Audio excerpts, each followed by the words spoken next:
Hey, everybody, and welcome to Build and Breakthrough. I'm your host, Hunter Harris of Hunter Software Consulting. With me today is Joel Tosi. He is the author of Signals and Levers. You might remember the other co-author of Signals and Levers, Elizabeth Hendrickson, who came on earlier. And he's also the co-founder of Dojo & Co. Joel, do you want to introduce yourself a little bit? Hey, I'm Joel. Been in the tech space for a few decades now.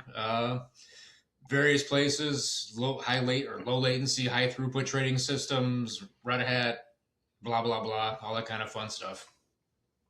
Yeah, places like Red Hat that no one's ever heard of, right? It was Red Hat before it was IBM, man. I was there for the good days. Yeah, man. I don't know if you had a chance to look at my LinkedIn, but I had my stint at IBM too, and that's a Oh, whole nother okay. beast. Yeah. Came in through an acquisition as well, but that's neither here nor there. I guess kicking us off, the main thing that I wanted to talk about today is high functioning product delivery teams. So, I mean, you've clearly seen a ton at all kinds of levels of scale. What are some of the through lines that you've seen? So when I think about like high functioning product teams, I don't even think about like teams that necessarily ship the fastest because I think a lot of teams get kind of stuck in that space. Like we just got Quite. to crank out more stuff. The teams that I think about like high functioning, are the teams that are constantly thinking about are they doing the right thing? Like that constant focus. One of the best groups I was with, I was doing some consulting with. This is probably 2012, 2013, and they brought me in and they said, we need some help kind of thinking about product stuff. And I sat with them for like a day or two and they go, what do you think? How would you help us? And I go, I think you guys are already pretty awesome. And they go, but we're not shipping fast enough. I go, yeah, but how do you know you should ship faster? And they were asking Mm. each other these wonderful things around like, if we did it this way, would the experience be better? And like in 2013, 2014, when I was with this team, they were like part of like the quote unquote R&D group, and they could actually Mhm. go downstairs. This is at a big box retailer, and they would actually go downstairs into the store a couple times a week and try things with customers. And it was never about like trying to get them hooked. It was the good observation, right? Like, did this solve their problem faster? Did they get confused? And they would come back and they would say, they got confused here, let's fix it this way. And then they would try it again. And when I think about high functioning product teams, man, it reminds me of that, like solving the actual problem in a way that is intuitive for your user. Absolutely agree. And I mean, I love the call out to the user, to the customer there, because I think Yeah. that through line there is absolutely vital. So you reminded me significantly with that of um, something that I refer to as integration. I don't know. I mean, we obviously have continuous integration, which we'll probably get to. But one thing that I found really, really interesting between the high functioning teams that I've worked with and the less high functioning teams is integration. That is to say, silos. Many organizations want to protect their engineering organizations from the rest of the business, Yeah. put them in an ivory tower, put them in a silo, say, hey, you need this heads down time. Don't let anyone bother you. Just go and build.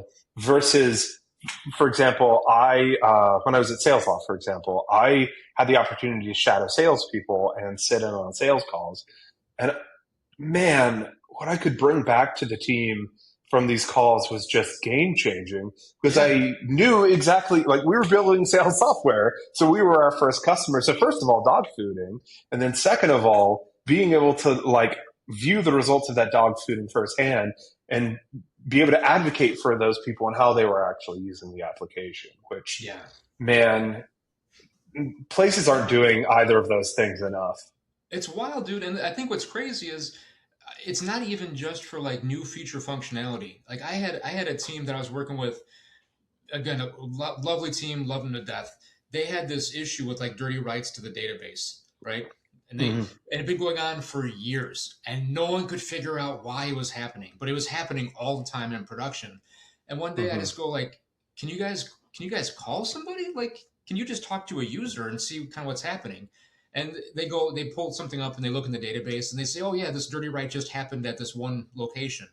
I go, can we call them? And they go, I don't know. I mean, we have the phone number, but we never, I don't know if we can, if we're allowed to. And I was like, just try it and see what happens. Yeah, exactly. We called and then we found out what was happening. And like the issue, as soon as we heard what was actually happening, it was like in essence two screens open at the same time. And it's like, whoa, uh, what? Why did you have two screens open at the same time? Well, I started it, but my secretary needed to finish it, so she opened it in a different screen. It's like, never thought anybody would do that. It's like now the problem, and it was trivial to fix after that. But right. if you didn't actually ask somebody, you get all of these problems, and people are upset because I did all this work and it's gone now. It's just like integrate the feedback, man. Absolutely. I love that one too, because I was about to interject a little bit with, man, what is the name of that product that I love? Uh, Story something. I can't believe I'm blanking on this because I talked to people so much about this particular product. But I mean, it's one of several products. It hooks into your UI and it traces the user journey through the Like UI. Pendo kind of thing. I don't know Pindo. Okay. Um, I mean, like Heap is in that category, but there's this particular one that I can't remember the name of right now. But the point being that like I usually recommend these pieces of software for exactly this reason, where bugs occur, you can go back, you can view a playback of their session, see what was actually happening, see what like weird thing was happening. But this is a great example of like even tools like that would not catch it, right? Because you'd have Right. a session Because over it's here, a inconsistent. session over there, no way to like share that particular context. So it goes back to like there's absolutely no substitute for actually, talking to your end user because no matter how good your spec suite is, no matter how good your like R&D process, no your ARDs, your PRDs, whatever, none of it is going to survive contact with the customer because they're going to do a bunch of stuff that you never thought they would ever do, right? Yeah. One of my other favorite stories in the whole customer space, like, and this is the same thing, like talking to your customers uh, without giving too much information away. Of Imagine course. you have internet because we're talking over the internet right now. So you have internet Quite. provider, and so I'm guessing if you're like me, when your internet provider goes down, if you have to call, you don't want to like you just want your internet back, right? Right. You don't want to, and so the this organization that was providing internet service decided that was the right time to try and sell people HBO Max. Like people are Lord, calling, no. yeah. So there was two things happening here. First of all, when we talked to the operations center, they're like, "Please don't do this. Like people are so mad when they call. Don't don't try and get us to Please upsell." don't. Yeah. And then the funny thing was, they had already, like, the operations center where people would call in already had the promotions on, like, available to them. But the kick in the pants was the developers and the designers and the UX team worked on 21-inch monitors at the time, a couple of years ago. Mhm. The operations center had 14-inch monitors. So they never saw a third of all the information. And so when people are asking, Wild. why aren't we selling enough HBO Max? We got to push it harder. It's because your people can't even see it, man. And so again, Hmm. sometimes you just got to go to where people are at and see what's going on. Yeah, and I mean that issue is especially exacerbated now, given the fact that we have not only like a plethora of monitor sizes, we have Android and iOS and Pixel and Samsung and device, iPads, Yeah. whatever tablets, the list goes on, right? Yeah. I know back in the day, I was using Litmus to like for email marketing to try and at least render marketing emails across all these devices. But man, there's no substitute for just figuring out what people are actually using and making sure that it's actually working for them. Yeah. And it's trivial, right? It's like you show up, you Yeah, talk to them. exactly. I mean, it's not So I revolutionary. guess though, like, well, let's trace this back to kind of like some of the cultural angles. I do see a lot of companies struggling with this. What do you think are like the core beliefs, practices, and cultures that lead to a breakdown in this sort of like integration piece to where engineering is walled off from access to the customer? It's a great question, man. I wonder if it isn't the idea of just the sheer cost. Engineering historically it's been a high cost. Right? To build Sure. software has never been a cheap thing. So the whole idea is it's almost Tayloristic, right? Like as long as somebody else can decide and figure out all of the messy details, and then we just kind of give you the details, the expensive stuff. You just do it, so that way you don't have to worry about the noise. But I think the challenge is like there's so much information in the perceived noise. Like your noise isn't necessarily my noise. Right. Can you define Tayloristic there? Oh yeah, the whole like this almost the separation of strategy and execution, right? It's just if somebody else can figure out the right thing to do, and I can just tell you exactly what to do, I can give it to you, and you can just Uh, clickety clack. Yeah, Taylorism from like the early 1900s. Yeah, yeah. Good call, man. it's clickety clack. I love it. That's one of my terms too. It'll Just clickety clack at it, and it'll be gone. be a I mean, solid haven't problem. we repeatedly relearned that you can't really sever strategy from execution, though, right? It's Like, wild, isn't it? It feels like we've been learning the same lessons over and over again for over 100 years. I yeah, I mean, it feels like about every 5 years we have to relearn that lesson. Yeah. Maybe before things sped up, it was maybe every 10 years, but it feels like it's at least every five now. Yeah, exactly. Yeah, I think that's a good point, man. Because now, especially like with the prevalence of AI, it's just like we can build things faster. Let's just kind of just go faster. So now it's like, well, hold on. Now, like with AI, if you're amplifying the wrong thing and you're doing the wrong thing faster, Exactly. you just burn more dollars. That's all you do. Yeah, it's such an interesting conclusion to me. So there's this school of thought that with AI, execution has become so cheap you can compensate for strategy with just more execution, right? Which, I mean, obviously I agree, but there's this counterpoint there that I've been thinking very heavily about in terms of opportunity cost, right? So if execution is increasingly cheap, that means opportunity cost wise, the cost of your wrong strategy is increasing, not Yeah, very much decreasing, so. right? Yeah, So as a result, like it's not that execution pays for strategy. It's actually the opposite. The increase in execution means that strategy is more important, not less. And we yeah, can see that borne out across the market, right? Like the companies that actually invest in direction actually achieve high velocity versus the ones that don't. And well, I mean, it's always been the case, right? The market is yeah. littered with corpses of basically infinity startups that built a thing in the wrong direction rapidly, but then found out no one would pay any money for it. Yeah. It's an interesting call out too, man, because I think there's two interesting facets there. Like one is, uh, I forget who said this, but like it takes so much time to gain a new customer, but less to kind of lose them. And so like if you're Quite. just kind of cranking things at them, it's at a certain point in time, like your opportunity cost, people are going to stop paying attention when it's like don't care, don't need it, don't want it. That's me, like just leave me alone. So you have that going on. So the opportunity cost is going up faster, kind of like you were saying. And there's also this other super interesting space where it's like I think a lot of organizations have learning problems, and in a multitude of ways. Like one is just kind of like Multitude. we don't learn kind of like how we need, like we don't learn about ourselves. But then there's also this lacking feedback loop of like, are we building the right thing, and then what do we learn from people using our systems?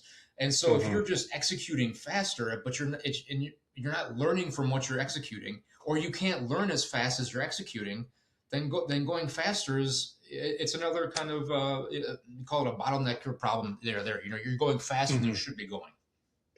Yeah, like if you're going faster than you have the ability to evaluate the results of, I think I butchered that sentence, but I think you understand what I mean. Yeah, Like it's kind of a moot point, right? How do you know if what you built succeeded or not? How do yeah, you attribute it to anything? How do you say if this particular exercise had ROI? And as a result, how do you know if you need to do more or less of it? And in the yeah, absence of that, in terms of back to things like engineering being extremely costly, you see things like your product surface area growing exponentially versus your headcount growing, let's say, linearly or not at all or decreasing, which leads to just not only outrunning your own capabilities, but then further outrunning your capabilities as your organization changes in a way that like your product surface is so much larger than your engineering team, which in turn drives like it's a self-sustaining cycle. I think yeah, probably technically a vicious cycle in this case, right? yeah, yeah, Because you have more product surface, which means you can't keep up with it, which means you have to delegate more to AI, which means you get more product surface, which means you further can't keep track of it, which means you have to delegate even more to AI, and the flywheel turns. yeah. I mean, yeah, I mean, there's a bunch of things, interesting things there. Like, is as you have more initiatives in flight, it's even harder to discern signal from noise, right? You don't Exactly. if you're pushing out one feature, you can A/B test it. If you push out 15 features simultaneously and you A/B test, you have this weird overlap, and you get into calculus, and then it's just kind of like it gets crazy. And if you A/B test it appropriately, you have what, 2 to the 15th Exactly. power like feature sets, and you probably don't have that many customers. Yeah. If you're aggressively A/B testing, you probably don't have 2 to the 15th power customers. So I'm Yeah. pretty confident. And then you get into like this weird thing that's like Elizabeth and I even talk about like process theater and change theater. I think a lot of Mm, organizations get into like product theater. Like, I don't know if it's making a difference, but we got a lot more out there. I don't know. Let's get and like so that you start like, since you can't measure and you don't even know how to learn if you're doing the right thing, you just kind of play the game. Like, we have OKRs and KPIs, but we don't ever look at them. Come on, yeah. man. Yeah, especially OKRs and KPIs because they can be so impactful if you do them right. Such a waste Yeah. to see them when it's just absolutely theater. I mean, to that particular effect, one kind of anti-pattern that I see pretty frequently is we don't know what we're doing, so let's change our branding kit, or change our colors, Yeah. rebrand, restyle everything because that's sure to make a difference, question mark. Yeah. Um, but man, it's so sad to see like an application that just has like core onboarding issues, and then they invest months in like changing colors and moving buttons around instead of trying to do basic design enhancements that everyone knows is like, oh, hey, your onboarding thing involves you filling out a 7-part form Right. and And involves copying 42 license clicks. keys and yeah. Yeah, license keys is a great example. Like all of this sort of stuff where it's like, this is not a user friendly product. There's a reason why people bounce off of it. Instead of changing the colors, what if we tried to fix that? Yeah. And so So, often, like in our space, we'll talk about technical debt a lot, but I think a lot of organizations, a lot of software products actually get product debt. Like, they have so much kind of yeah, like product stuff that's just kind of cruft hanging around that makes it harder for the customers to navigate, and then harder to build. And oh man, that's one thing that's interesting too, because I feel like that particular category gets lumped in under technical debt somewhat unfairly. Where, for example, I've worked with a number of places with feature flags, for example, and oh they'll have a long tail of like, okay, we have 572 features, 100 are fully rolled out, 100 have never been rolled out, yeah, and all the remainder are in some interim state of partial rollout. yep, So to the point of like your fractal complexity and to the X power like yeah, QA sets, it becomes just a maintainability nightmare where it's more expensive for engineering, it's more expensive for QA, and no one wants to pay for all that. But no, everyone's too scared to go through and do things like, hey, these 100 have never been rolled out. Let's tear it out. But what if we need it later? You're not going to need it later. You haven't needed it for like 4 years. Chill. yeah, And similarly, it's 100% rolled out. Well, like, what if we remove it and it remove them. breaks? Yeah, it's been in there for 4 years. Chill. Get rid of it. Yeah, Or in this case, don't get rid of it. Like, get rid of the feature flag. But and what's wild about that too is, especially like with AI and or just with a basic engineer, that's such a category of like low risk change, right?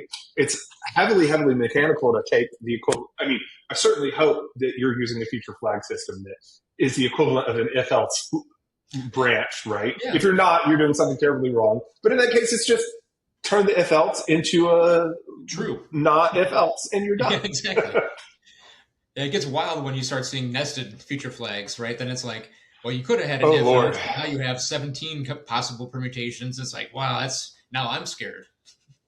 Yeah, I've seen that in production, and man, that really jacks up the QA burden too. Yeah. And it has ramifications too in terms of CI/CD. Like Yep. now you have to have an exponentially large test suite to support that, which in turn means your CI suite runs longer, which means you can't complete work as fast, which means you can't deploy work as fast. And it's Yeah. just this huge invisible drag on the whole organization that looks like free to a naive outsider. Yeah, and it's not free. And like, to your point, it adds to the complexity, it adds to the build times, but it also, like, let's be honest. I mean, testing, there are false positives all the time, and so as soon as you start All the increasing time. permutations, now you get false positives, and maybe it's just the wrong time, and now you have somebody who has to do the debugging and the analysis and try to recreate it and see if it was, and so yeah, just this product debt. It I think it's unfair to lump it with technical debt, although sometimes it's a technical reason for it. But sometimes there's just a bunch of these ideas that we wanted to see if they would work, and then we never said they didn't work, so we just left them Right. alone.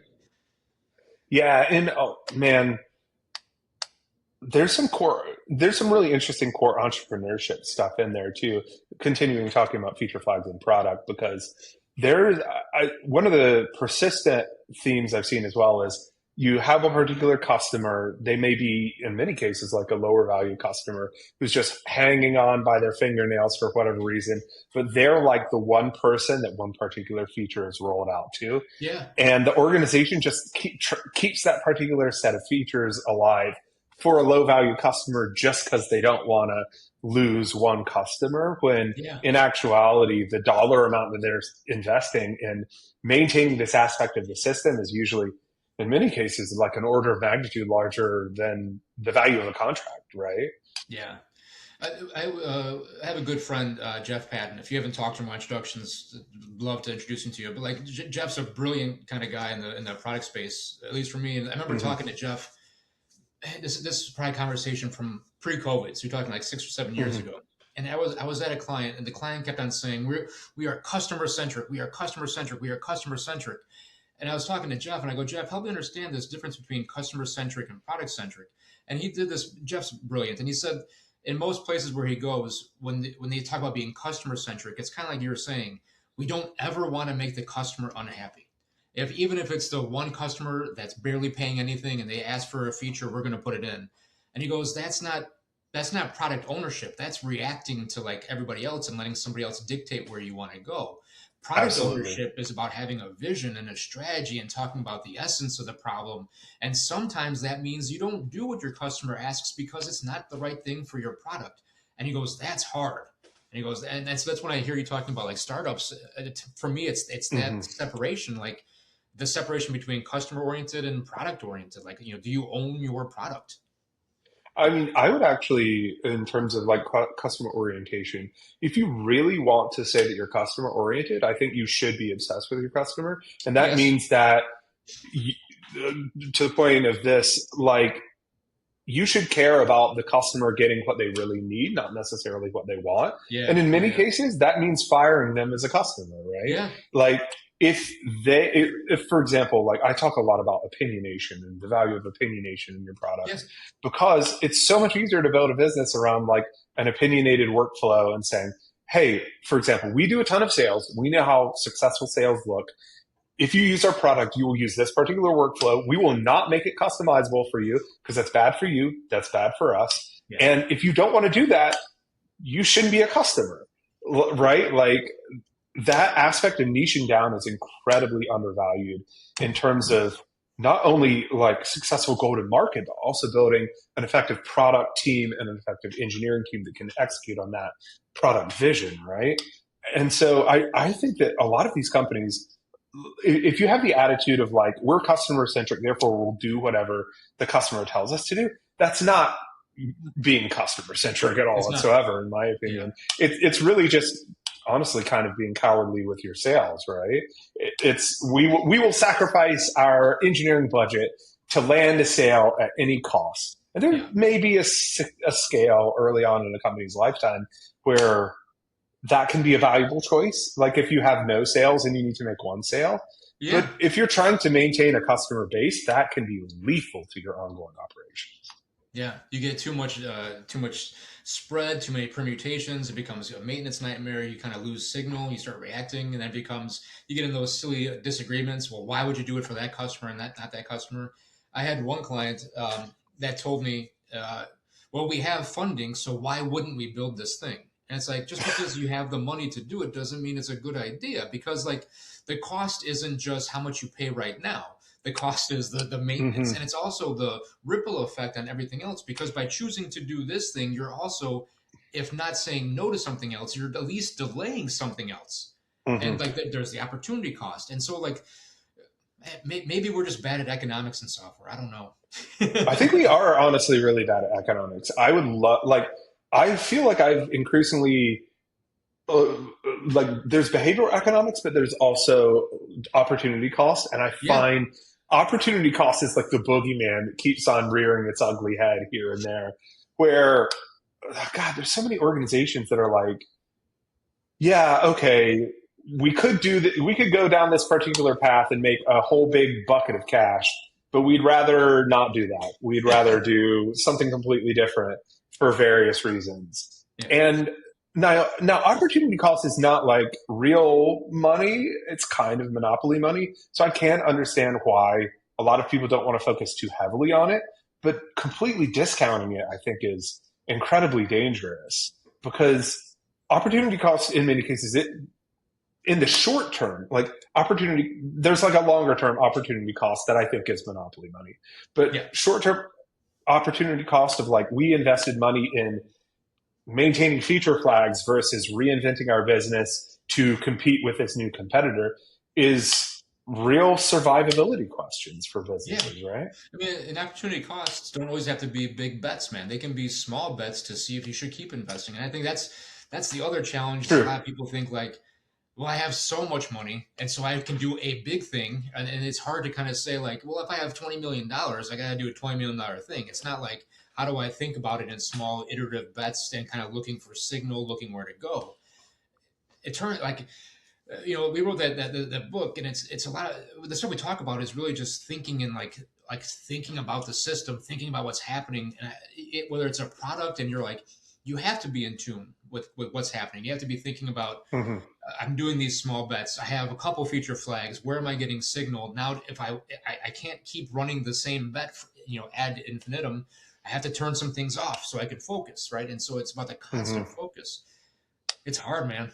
It's hard. It is super hard. And I mean, I love the call out to focus too. I feel like there's so many different flavors of dysfunction, but I feel like so many of them, there's obviously the cultural ones, Yeah. but the other large bucket that I see is always priority driven, where there's like one, like priority one is big and tangly, and so it's scary. So people want to like delay working on that. So they'll just be down the list on like priority 36 or 40 Yeah.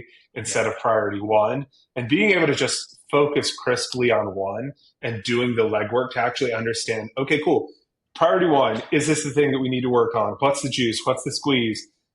Like ship it or axe it off the list and move on to the next thing, Yeah. um, is truly underrated in this space.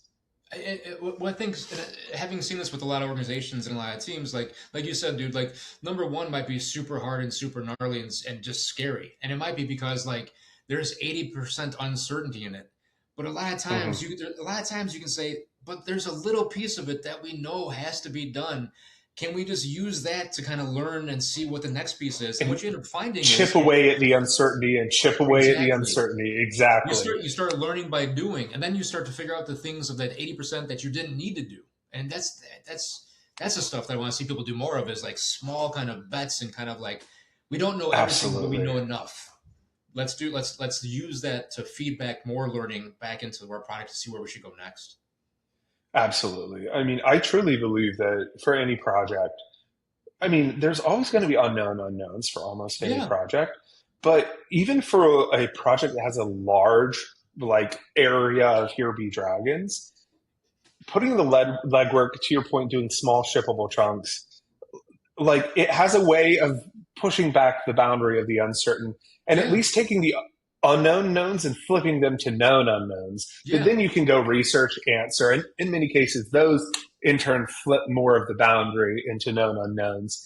And that that chaos and that uncertainty ends up evaporating much faster than most people realize, as long as you put in the concerted effort to do it. Exactly. And you have to, I think it's the awareness of it too. Like you have to be like, sometimes it's like when we're building a product, we don't want to say, man, we don't know a lot about this. We want to say, oh, we got to do some more We research know and then we'll be everything. confident. Instead of like we need to almost embrace uncertainty and kind of say, there's things we don't know, man, but the only way we're going to find out is by chipping away at a little piece at a time, kind of leaning into what we do Hmm. know, trying to learn faster. That's the magic.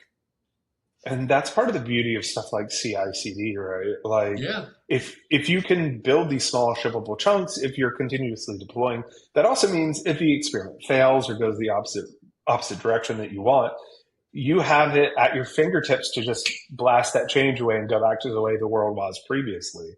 Too many teams, like, they really focus on risk mitigation in a way that actually increases risk. Like, Yeah. let's move slower instead of faster. Let's ship less often instead of more often in the interest of not breaking things. But in actuality, changes pile up. Larger changes are shipped instead of smaller changes. And reverting from those changes becomes increasingly non-trivial instead of easy, right? Yeah, but like even like there's the whole inherent risk of just larger batches and more, more change happening concurrently. But there's also like the risk that people don't really talk about is like the risk of just doing the wrong thing. And like Of you don't course. know longer, you don't know longer if you did the wrong thing, and then you get this sunk cost fallacy, and it's just like, but we already built it. Can't we just make it better? It's like, well, we probably shouldn't have done it in the first place, man. And so like like the larger batches and like when we don't do CI/CD well, it tends to kind of cascade itself and cause more expense and more risk. Like you said, the more risk aspect, but I think it actually costs more. Just because we then It invest in the certainly wrong does. things. Yeah, Best like, case scenario, like the pipelines are green and we have good artifacts we can roll back and the defects are low. But if you're building the wrong thing, it doesn't matter. absolutely. Well, Joel, I want to be respectful of your time. Would you like to plug some pluggables? Look, the only stuff we got to plug is we have a beautiful book coming out at September 22nd with IT Revolution, Signals and Levers.